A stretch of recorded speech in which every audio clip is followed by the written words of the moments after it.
Hello साथीहरू, तपाईँहरू पनि फलोइङ धेरै गरेर फलो ब्याक पाउनु भएको छैन भने तपाईँहरूलाई मैले एउटा सबैलाई एकैपटक अनफलो गर्ने टिप्स लिएर तपाईँहरूको माझ आएको छु। भिडियो चाहिँ अन्तिमसम्म हेर्नुहोला।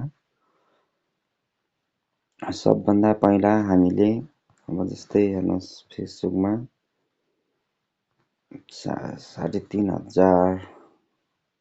3,385 फलोइङ छ, तर फलो ब्याक नै आएन भने तपाईँहरूले चाहिँ के गर्ने भन्दा अहिले चाहिँ एकैचोटि फलो गर्न सकिन्न, च्याउ छ। त्यही भएर तपाईँहरूलाई मैले एउटा यस्तो टिप्स सिकाउँछु। तपाईँहरूसँग पहिला चाहिँ एउटा प्ले स्टोरमा जाने, तपाईँहरू प्ले स्टोरमा गइसकेपछि सर्च गर्ने अटो क्लिकर भनेर आयो। यसलाई यो छ नि साथीहरू, यो माथिको सबैभन्दा माथिको यो ठिक छ नि, यो तल छ। हो, यसलाई थिच्ने, यसलाई थिचिसकेपछि तपाईँले अब यहाँ अन गर्ने है साथीहरू। अन गरिसकेपछि सेकेन्ड नम्बरकोमा जाने अनि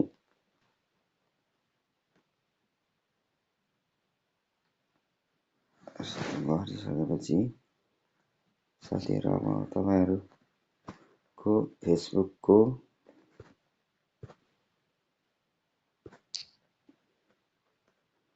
थ्री लाइनमा गएर सेटिङमा जाने। सेटिङमा गइसकेपछि तपाईँ फेरि माथि सेटिङ खुल्छ। अब तपाईँहरूको यहाँनिर कन्टेन्ट लेख्या नि, यसमा थिचेर अनि त्यसै अनफलोमा जाने साथीहरू। अनि प्लसको चिन्ह छ नि, यसमा चाहिँ नम्बरहरू चाहिँ यस्तो हेर्नुहोस्, यस्तो नम्बरहरू लगाउने। तपाईँहरूले यसरी नम्बरहरू लगाउने है साथीहरू।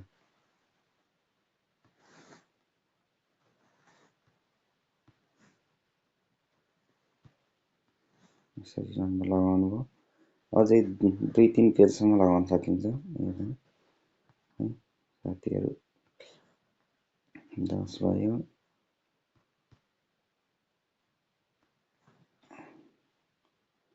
यसरी लगाउनु भयो भने मजाले नछुटाएर लगाउने। अब तपाईँको अनफलो गरेर त साध्य हुँदैन, यति धेरै फलोइङ गरेको है। अब यस्तो गर्ने। अनि यो चाहिँ एउटा यतातिर एरो छ, यसलाई घुमाउने। यस्तो घुमाएर 2 पेजसम्म भयो है साथीहरू। 1 पेजसम्म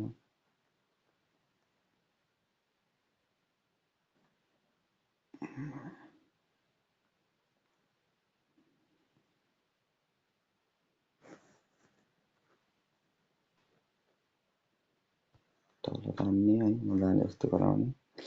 2 पेजको छ। अनि हामीले चाहिँ स्टार्ट गरिदिउँ। अटोमेटिक हेर्नुहोस् अनफलो हुन्छ।